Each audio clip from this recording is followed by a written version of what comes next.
Ano kahirap? Ay, syempre hindi po naging madali. Akala lang po natin, di ba madali po na I forgive you, yung gano'n lang po, di ba? Pero mahirap, napakahirap pong gawin or ibigay.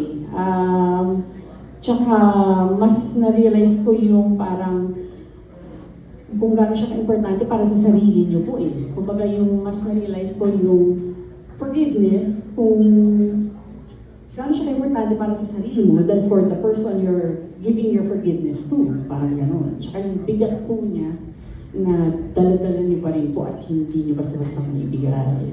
So, of course, mahabang proseso po yun, mahabang panahon. Hindi po naging madali.